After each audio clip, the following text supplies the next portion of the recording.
नमस्कार। आज के इस वीडियो में हम शुरू करेंगे महासागरीय तापमान। जिस तरीके से वायुमंडलीय तापमान और पार्थिव तापमान की हम बात करते हैं, उसी तरीके से महासागर का स्वयं का भी एक तापमान होता है। तो हम बात करेंगे आज महासागरीय जल का तापमान। पृथ्वी पर उपस्थित अन्य सभी वस्तुओं की भांति, जैसे कि मैंने आपको बताया, महासागरीय जल को ऊष्मा सूर्य से प्राप्त होती है।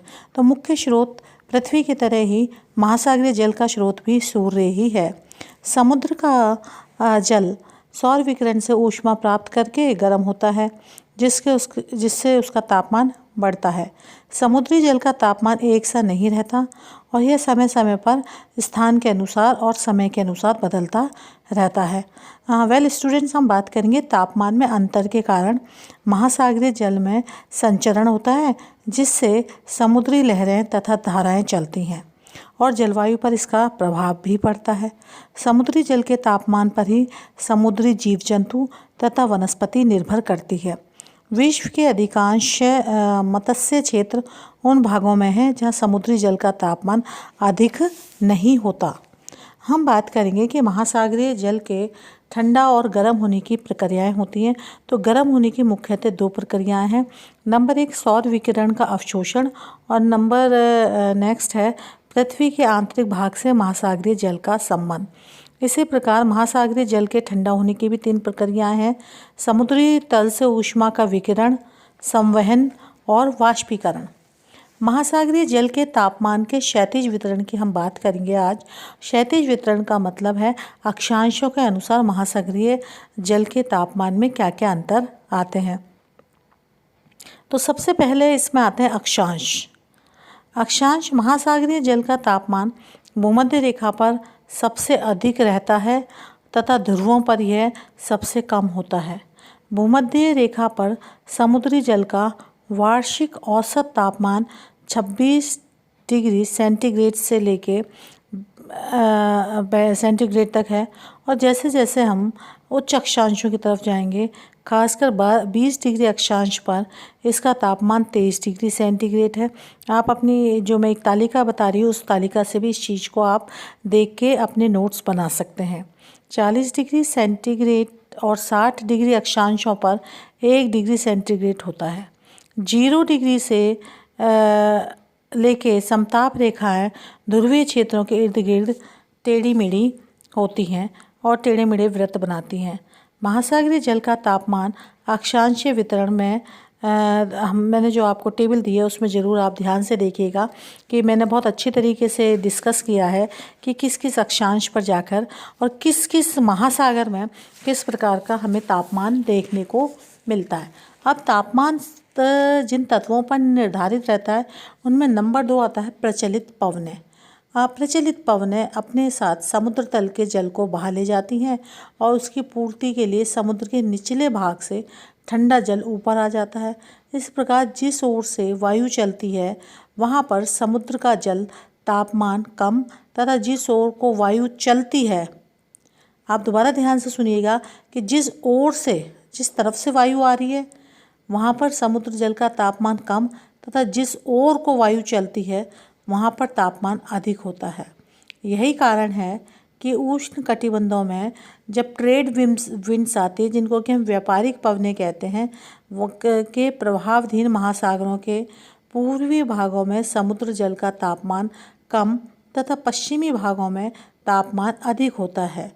इसके अगर हम विपरीत बात करते हैं शीतोष्ण कटिबंधों में, भूमध्य रेखा से और ऊपर की तरफ जाएंगे, शीतोष्ण कटिबंध में पछुआ पवनों के कारण महासागरों के पश्चिमी किनारों पर समुद्री जल का तापमान कम तथा पूर्वी किनारों पर अधिक होता है। नेक्स्ट है इसमें महासागरीय धाराएं। जिन इलाकों में गर्म धाराएं चलती हैं वहाँ का तापमान अधिक तथा जिन इलाकों में ठंडी धाराएं चलती हैं, ये प्रकृति का नियम है, जहाँ पर ठंडी धाराएं चलेंगी वहाँ का तापमान क्या रहेगा, कम होता है।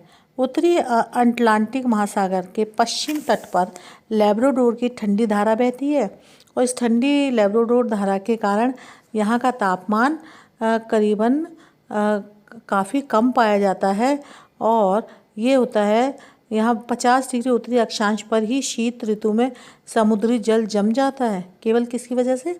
लैब्राडोर की ठंडी जलधारा की वजह से। और इसके विपरीत बात करेंगे हम यूरोपीय तट की।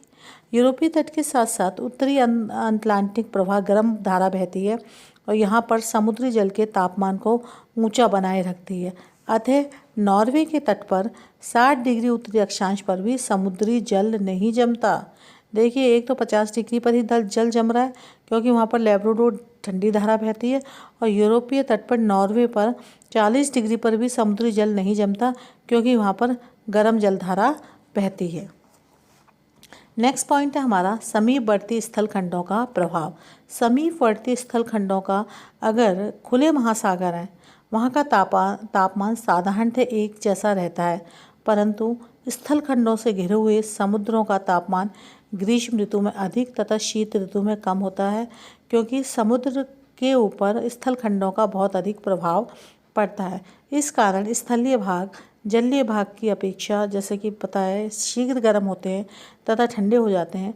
भूमध्य रेखा के निकट ग्रीष्म ऋतु में खुले महासागरीय जल का तापमान 26 डिग्री सेंटीग्रेड होता है, जबकि लाल सागर में ग्रीष्म ऋतु का तापमान 30 डिग्री से तक पहुंच जाता है। अब बात करते हैं हम लवणता की। समुद्री जल में तापमान पर लवणता का भी बहुत अधिक प्रभाव पड़ता है। जिस क्षेत्र में लवणता अधिक होती है वह ऊष्मा को ग्रहण कर लेती है और इससे उस क्षेत्र का या उस महासागर का तापमान अधिक हो जाता है। इसके विपरीत कम लवणता वाले क्षेत्रों में ये वाइस वर्सा हो जाता है। नेक्स्ट है प्लावी हिमखंड तथा प्लावी हिमशैल। ध्रुवों के निकट महासागरीय जल जम जाता है और विशाल हिमशैलों का निर्माण हो जाता है। शीत ऋतु में यह हिमशैल भूमध्य रेखा की ओर बढ़ जाते हैं, परंतु ग्रीष्म ऋतु में ध्रुवों की ओर सिकुड़ जाते हैं। ग्रीष्म ऋतु में इन हिमशैलों के तटीय भागों के कुछ हिमखंड टूटकर भूमध्य रेखा की ओर तैरने लगते हैं। इन्हें हम प्लावी या आइस फ्लोज कहते हैं। इनकी ऊंचाई आधा मीटर से 4 मीटर तक होती है तथा कुछ प्लावी हिमखंडों का आकार हिम चादरों जैसा होता है और यह कई किलोमीटर तक फैले रहते हैं। तैरते हिम के कुछ भीमकाय पिंड भी होते हैं और इस वजह से यहाँ का तापमान बहुत अधिक प्रभावित होता है। इनमें हम बात करेंगे उत्तरी अंध महासागर में, जो आधे ग्रीनलैंड की हिमानियों से उत्पन्न होते हैं।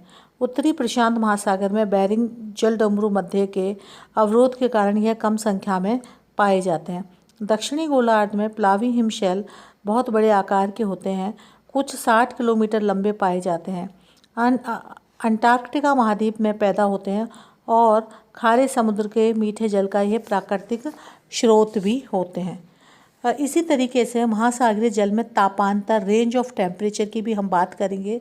तो ऋतु परिवर्तन के साथ साथ महासागरीय जल के तापमान में भी अंतर होता रहता है, जिसे वार्षिक तापांतर कहते हैं।